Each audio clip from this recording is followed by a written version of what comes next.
அவர்களுடைய பிரச்சாரத்தை பிடிக்காதவர்கள் உலகம் முழுவதும் இருந்தார்கள். எப்படியாவது இந்த முகமதை ஒழித்தால் தான் நமக்கு நிம்மதி என்று கருதக்கூடியவர்கள் கணிசமாக இருந்தார்கள். அவர்களுக்கு எதிராக பல நாலாபுறங்களிலிருந்தும் படை திரட்டி கொண்டு வந்து கொண்டிருந்தார்கள்.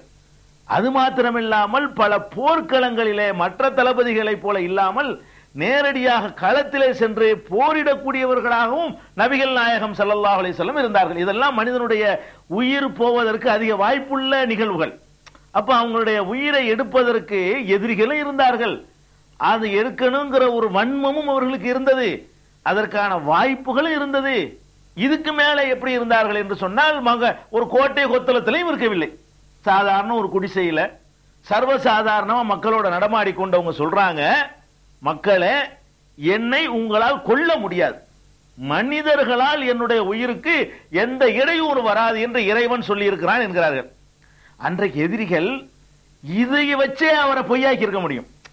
இவர் தான் தன்னை இறை தூதருங்கிறாரு, இவரை நம்ம காலி பண்ணிட்டோம்னு வைங்க, இறை தூதர் இல்லைன்னு ஆயிரும். எதிரிகள் ஈஸியா நினைஞ்சிருக்கலாம், அன்றைக்கு நபிகள் நாயகத்தை நம்புன மக்களை எல்லாம் தங்கள் கையில எடுத்திருக்க முடியும். எப்படி எடுத்திருக்கலாம்?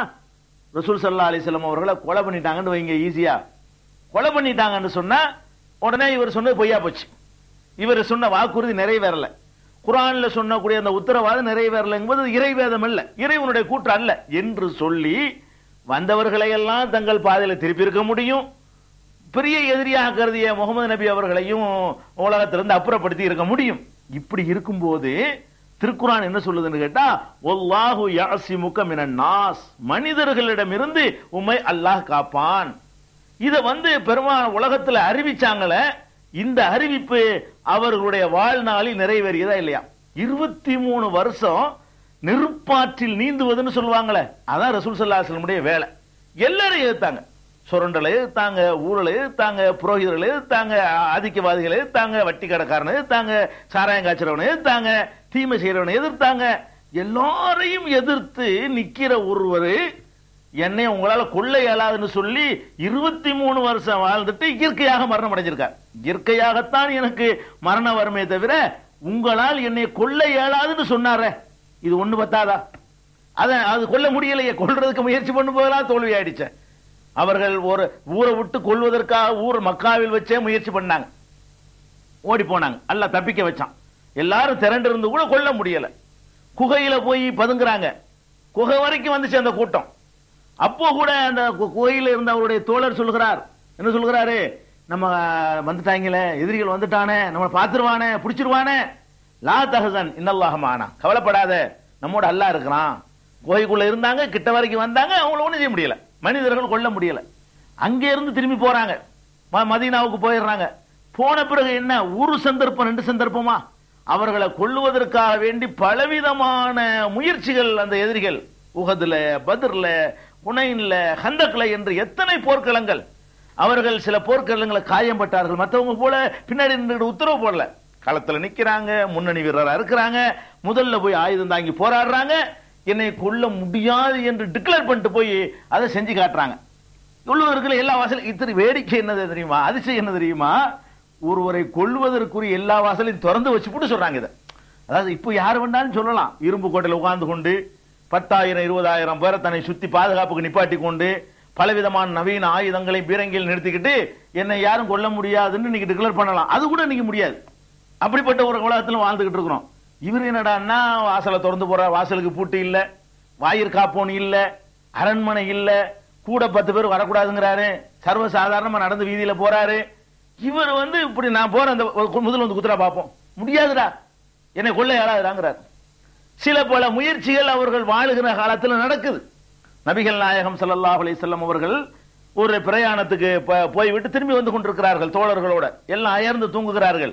நபி ஸல்லல்லாஹு அலைஹி வஸல்லம் அவர்கள் தனியா ஒரு பக்கம் போகும்போது ஒரு ஆள் கத்தியோட வாளோட முகமதே, உன்னை யார் இப்ப காப்பாத்துவா என்று கேட்கிறான். நபிகள் நாயகம் ஸல்லல்லாஹு அலைஹி வஸல்லம் கொஞ்சம் கூட கலங்கவே இல்லை. யாரு என்ன காப்பாத்துவான்னு கேட்கும் பொழுது கூச்சல் போட்டா கூட யாரும் வர முடியாது, தூரமா நிக்கிறாங்க, தோழர்கள்லாம் தூரத்தில் இருக்கிறாங்க. அப்ப நபிகள் நாயகம் ஸல்லல்லாஹு அலைஹி வஸல்லம் சொல்றாங்க, மை அஸிமுக மின்னி, என்னிடமிருந்து உன்னை காப்பாற்றுபவன் யார் என்று இருந்தால் கேட்கும் பொழுது அல்லாஹ்ங்கறாங்க. அவ்வளவுதான். அல்லாஹ்ண்ட உடனே அவர் கையில இருந்த கொல்ல வந்தவருடைய கையில இருந்த வாள் கீழே விழுந்துருது. அதை நபி ஸல்லல்லாஹு அலைஹி வஸல்லம் எடுத்துக்கிட்டு இப்ப உன்னை யாருப்பா காப்பாத்துவா, உன்னை என்னிடமிருந்து யார் காப்பாத்துவான்னு கேட்கறாங்க. அப்பதான் சஹாபாக்கள்லாம் வர்றாங்க, நீங்க தான் காப்பாத்தணும், இல்ல உன்னை அல்லாஹ் தான் காப்பாத்துவான் என்று நபிகள் நாயகம் ஸல்லல்லாஹு அலைஹி வஸல்லம் ஏன் அவ்வளவு தைரியமா சொல்றாங்கன்னா, அல்லாஹ் கொடுத்த கேரண்டில அவர்களுக்கு நம்பிக்கை, அவ்வளவு நம்பிக்கை. மனிதர்கள் நம்மளை கொல்ல முடியாது, அல்லாஹ் டிக்ளேர் பண்ணிட்டான். இந்த நிகழ்ச்சியை நீங்கள் சஹீஹுல் புகாரியில 2910வது ஹதீஸ்ல பார்க்கலாம், 2913வது ஹதீஸ்ல பார்க்கலாம், 4137வது ஹதீஸ்ல பார்க்கலாம், 4139வது ஹதீஸ்ல பார்க்கலாம். இந்த கொல்ல வந்த சம்பவத்துல எவ்வளவு நிதானமா இருந்து கொண்டு அல்லாஹ் என்னை காப்பாற்றுவான் அப்படின்னு சொல்றாங்க. அப்ப என்னை கொல்ல முடியாது என்று அவர்கள் அறிவித்த அந்த அறிவிப்பு அவர்கள் வாழ்நாளில் நிறைவேறுகிறது. உஹது போர்ல அவர்கள் மீது வெட்டுப்பட்டு பல்லு உடைந்து வாய் இரண்டாக பிளந்து இறந்து விட்டார்கள் என்று எல்லோரும் நினைக்கிற அளவுக்கு மூர்ச்சியாகி விழுந்து அம்புட்டு பேரை விட்டுட்டு ஓடி போய் மிதிச்சே கொண்டிருக்கலாம். அப்படி ஒரு இக்கட்டான நிலைமை. உஹது போர்ல அவ்வளவு ஒரு பெரிய சோதனையான நிலையில் இருக்கும் பொழுது கூட அவர்கள் மனிதர்கள் கையால் சாக மாட்டார்கள் என்று அவர்கள் அறிவித்த அந்த அறிவிப்பு, அல்லாஹ் அறிவித்த அறிவிப்பு நிறைவேறுது பாருங்க. அந்த இக்கட்டிலையும் 10-15 சகோதரர்களை வைத்துக் கொண்டு நின்று மூர்ச்சை தெளிந்து திரும்பி சகோதரர்களை அழைத்து களத்துல மறுபடி வெற்றி பெற்று வெற்றி பெறா திரும்பி வர்றாங்க. ஏன் இது, எதனால இது நடக்குது? அல்லாஹ் கொடுத்த அந்த வாக்குறுதியை கண்ணு முன்னாடி அல்லாஹ் அவர்கள் வாழ்நாளிலே நிறைவே. இதெல்லாம் நபி தோழர்களுக்கு நம்பிக்கை ஏற்படும் பாருங்க. சொன்னபடி யாரும் ஒண்ணும் செய்ய முடியலையே, இப்படி சொல்லிட்டு என்னை கொன்றுகன்னு சொல்லி அவர் பாட்டு போறாரு, ஒருத்தர் ஒண்ணும் செய்ய முடியலையே, அப்படி அல்லாஹ் காப்பாத்துறானே, எந்த வகையிலையாவது அல்லாஹ் வந்து அவரை காப்பாத்திக்கிட்டே இருக்கிறானே அப்படின்னு நினைக்கிற அளவுக்கு அந்த மக்களுக்கு நம்பிக்கை அதிகமாகிற அளவுக்கு இந்த நிகழ்ச்சிகள் இருந்தது. அதே போல நபிகள் நாயகம் ஸல்லல்லாஹு அலைஹி வஸல்லம் அவர்கள் இந்த வசனம் அருளப்படுவதற்கு முன்னாடி அவங்களுக்கு சில காவலர்கள் இருந்திருக்கிறாங்க. ஆனால் இந்த வசனம் வந்த பிறகு அல்லாஹ் என்னை காப்பாற்றுவதாக சொல்லிவிட்டான், போய்விடுங்கள், எல்லோரும் போய்விடுங்கள் என்று டிக்ளேர் பண்ணிட்டே என்ன செய்யறாங்க, தனக்கு மெய்காப்பாளர்கள் யாருமே இருக்கக்கூடாதுன்னு அறிவிக்கிறாங்க. மெய்காப்பாளர்கள் இல்லாம உலகம் முழுசும் எதிரியை சம்பாதிச்சிருந்த நபி ஸல்லல்லாஹு அலைஹி வஸல்லம் அவர்களை மனிதர்களால் கொல்லவே முடியாதுன்னு சொல்லி ஒருத்தர், அதாவது தான் சொன்னது நிறைவேற்றி வாழ்நாளில் நிறைவேற்றி காட்டிட்டு போயிருக்காரு. அதே மாதிரி இன்னொரு சந்தர்ப்பத்தில் புகாரியில 2617வது ஹதீஸாக நீங்கள் பார்க்கலாம். தமிழ்ல எல்லாம் இன்னைக்கு வந்திருக்குது. அதுல என்ன இருக்குது, ஒரு பெண்மணி வந்து யூத பெண்மணி விஷம் கலந்த ஆட்டு இறைச்சியில விஷத்தை கலந்து அவங்களுக்கு விருந்துன்னு அழைத்துட்டு போய் சாப்பிட கொடுக்குறாங்க. விஷம் வந்து மனுஷனை கொல்லும், இதுதான் யதார்த்தம். ஆனால் இந்த அதுக்கு தான் அந்த அம்மாவும் கூட்டிட்டு போகுது, இவர் காலி பண்ணாதான் சரியா வரும், ஏன்னா வட்டி தொழில் தான் அவங்களுக்கு யூதர்களுடைய தொழில். அதை வந்து இவர் பெரிய இடைஞ்சலா இருக்கிறார், வட்டி கொடுக்குறாங்கலாம் நிறுத்தி விட்டாரு, எல்லாம் பாதிக்கப்பட்டு போச்சு. பொருளாதாரத்தினுடைய முதுகெலும்பு ஒடிச்சு விட்டார். வட்டியை அடிப்படையாக கொண்ட பொருளாதாரத்தின் முதுகெலும்பை ஒடிச்சா அந்த சமுதாயத்துக்கு அதை ஒன்றும் எழும்பவே முடியாது. அப்ப என்ன பண்ணுது, காலி பண்ணிடுவோம் அப்படின்னு சொல்லிட்டு அவங்களுக்கு விஷம் கலந்த இறைச்சியை கொடுக்குறாங்க. தைரியமா போய் சாப்பிட போறாங்க பாருங்களேன். சாப்பிட்டு வந்தா கூட அந்த விஷம் இருந்துச்சே தவிர அதனுடைய சின்ன பாதிப்புகள் ஏற்பட்டுச்சே தவிர கொல்லுவதற்காக கொடுத்த விஷம் கொல்லல. இது வந்து டிக்ளேர் பண்ணிட்டு இருந்து. அதான் ஆச்சரியம் என்னன்னு கேட்டா, இந்த குர்ஆன்ல இந்த வசனம் இருக்கிறது, இதை மக்கள்கிட்ட பல வருடங்களாக அவர் சொல்லிக்கிட்டே இருக்கிறார் கொள்ள இயலாதுன்னு சொல்லி, அதுக்காக வேண்டிய கொள்ளுவதற்கான அம்புட்டு முயற்சிகளும் நடத்துறாங்க, அதனால முடியல, அல்லாஹ் காப்பாத்திக்கிட்டு இருக்கிறான்.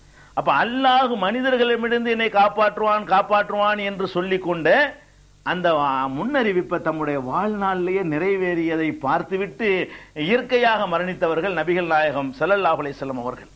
ஒரு நாள் மதீனாவுல ஒரு பெரிய பீதி. என்ன பீதி? அதுக்கு பீதியான நிலை அன்னைக்கு இருந்தது பூரா பீதி தான். எங்க பார்த்தாலும் எதிரிகள், எந்த நேரம் வேண்டுமானாலும் படையெடுத்து வரலாம், எப்படி வேணாலும் வரலாங்கிற ஒரு பீதியான நிலையில தான் டோட்டல் மதீனாவே இருக்கும். சின்ன ஒரு சத்தம் கேட்டாலே வாரி சுருட்டி எந்திரிச்சிருவாங்க, எதிரி வந்துட்டாங்களோ, படையெடுத்து வந்திருக்காங்களோ, தாக்க போறாங்களோ. இதுதான் அந்த மக்களுடைய ஆரம்ப கட்ட வாழ்க்கை. அப்படியான ஒரு நேரத்தில் ஒரு என்னமோ ஒரு கூச்சலும் குழப்பமா சத்தங்கள் கேட்குது. சஹாபாக்களை நபிகள் நாயகத்து காலத்து மக்கள்லாம் வீதிக்கு ஒடியாந்துடுறாங்க. சத்தம் கேட்ட உடனே தெருவுக்கு வந்து என்ன ஏதுன்னு தெரியல, என்னமோ சத்தம் கேட்குது, தூரத்திலிருந்து யாரோ படையெடுத்து வர்ற மாதிரியான ஒரு சத்தம் கேட்குதுன்னு சொல்லி எல்லாருக்கும் அது கேட்டிருக்குது. எல்லாம் வெளியே வர்றாங்க.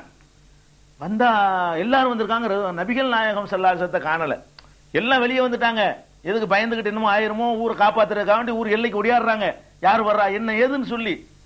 அதுல அந்த கூட்டத்தில் யாரை காணோம், நபிகள் நாயகம் ஸல்லல்லாஹு அலைஹி வஸல்லம் அவர்களை மட்டும் காணல. கொஞ்ச நேரம் ஆகுது, நிக்கிறாங்க, பதறிக்கிட்டு நிக்கிறாங்க.